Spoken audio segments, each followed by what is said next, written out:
Well, on a lighter note, Sony's making a tiny little PlayStation. Oh, yeah.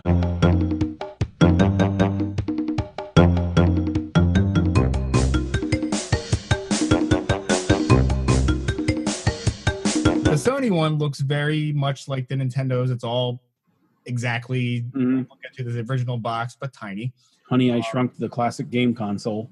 Kind of got announced with no real information. There still is no real information of what games are going to be on there, just that there's going to be 20. I think they talked about 5 of them. About that, yeah. Normal old Sony stuff. And it's coming out in December. It's going to be $99 US. So what do you think about that, Chris? That's good. Well, it's interesting. It's cool. It'd be nice to have one. PS1 HDMI out. No dual analog. No dual shock controllers, but it comes with 2 regular PlayStation controllers. So yeah, so it's gonna be older gen PS1 titles for sure. Yeah. You might get a Metal Gear Solid, but the dual shock was such a part of the experience. That was like, yeah.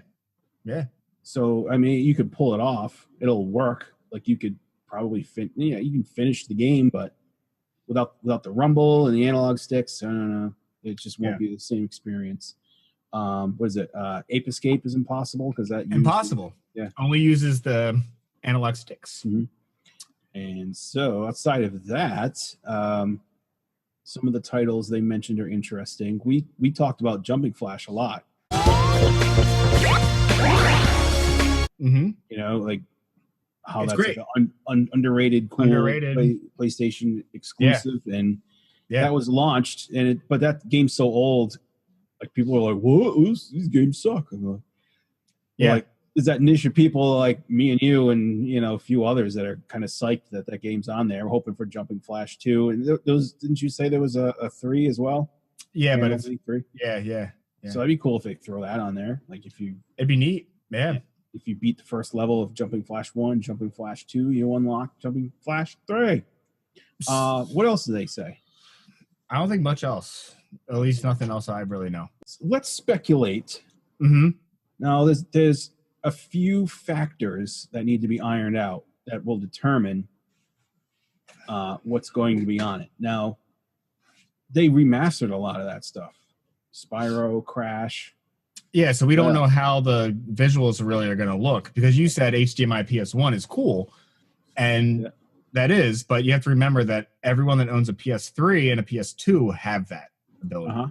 So, I mean, and that's my biggest issue with it in general, because if it doesn't have, which I don't think it will, it's going to be a very normal little box, but I think it needs to include some things to make it like a home run without feeling like gypped off. I think that the market is only going to be for like people getting like gifts for Christmas and stuff like that, and they just see it passing by. For someone like you or I'm not down with it, only because it's PS1 games. Sony has and have had so many PS2 and PS1 classics available on their network for PS3 and PS4 forever. And a lot of people bought them, like me, like when they had flash sales, I bought a bunch of old ones when they were like a couple bucks. And for $100, I wish it had network capabilities. Yeah. So it had a store. And if I logged into my PSN network, the games that I already bought for the PS1 that'd be badass. Would run. That would be sweet. And I also wrote to talk about, I don't know if it's going to be real hardware though, or if it's going to be emulated, and if it's going to be able to run any kind of game down the road, or if it's kind of, I don't know how that's going to be. I think if they did some kind of marketplace like that, and you could even, like even if they let you download one game at a time, like depending on how much memory it was, but if you could, you already bought them on, PSN somewhere else, and if they just attach that to your account and you could download any of those games and play it, that's like a buy for me. Yeah. It's awesome. Think about like if it came with like 5 games on there, and then you have like a voucher for the next 10 games that you pick on the store, something that like entices you, and then they start releasing them out like that. They can make it like a real thing, but I think they're just cashing in on the whole like nostalgia. They could do that easily. They could do that. It'd be neat. It'd be neat. I wish they did.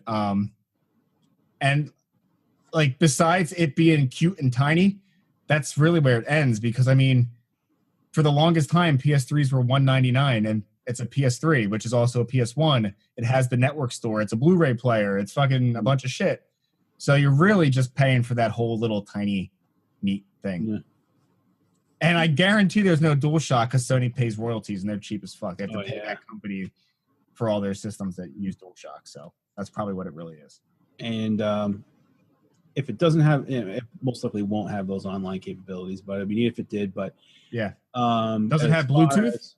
No, it should have Bluetooth. They've announced. It'd be cool to have Bluetooth, and you could just use your PS4 wireless shit, you know?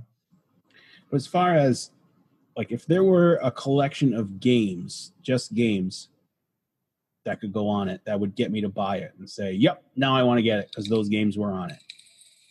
I know the games that I would want on it are too niche for, you know, their mass marketing. Well, that's what it is. Like, the ones that are going to be on there are ones that we own and played the fucking shit out of. You know what I mean? It's going to be like Tekken, Ridge Racer. It's going to be launch stuff, dude. It's going to be Destruction Derby, maybe. It's going to be stuff like that. You know what I mean? Yeah. Twisted Metal. There's so many good shooters on PS1 that get overlooked, like Einhander, G. Darius, Ray Crisis, and Ray Storm. But Ray Crisis has been remastered already. I mean, it'd be cool if they open it up to all those like hard to get stuff. I have no interest in getting one, but it's neat. But I just feel like for that price point, it should have more. And even if like Capcom gets on board and you get your they probably will, and your Resident Evils, but like what? So they put Resident Evil 1 on there. It's already been remastered everywhere. It's been everywhere on everything. The remake has been remastered. Like there's so many different ways you can play it. Like, all these games people played originally, and then they got the free PS Plus version and the classic versions and the remasters, and it's just so.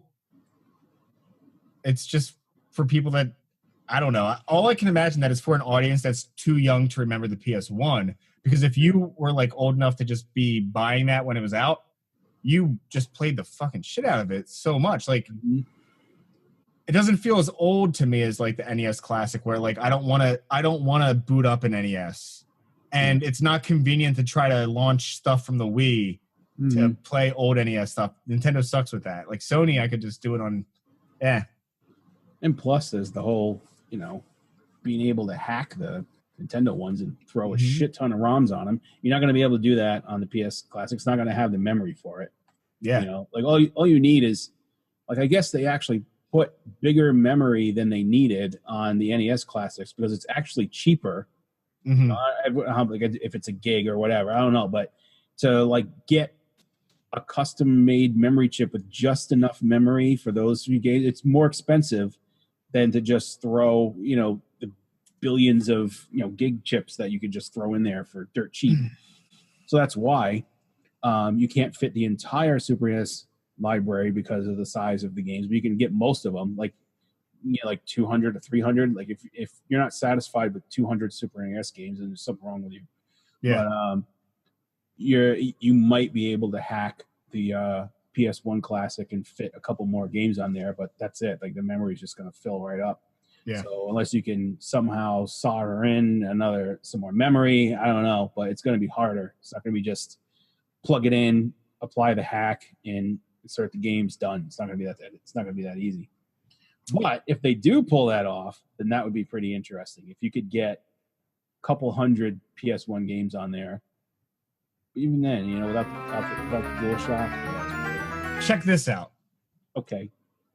Like, all they need is like a little tiny gimmick to like lure people like me in. You know what a gimmick would be for me that I'd be fucking sold on? What's that? You buy memory cards, like how Sony used to sell the memory cards in the packs, like the little 8 megabyte memory cards. Yeah. And they would be loaded with certain types of games. Like the fighter's memory card. So you pop the memory card in and you get a bunch of fucking beat 'em ups and shooters, racing games. That's the shit. I would buy one because of that.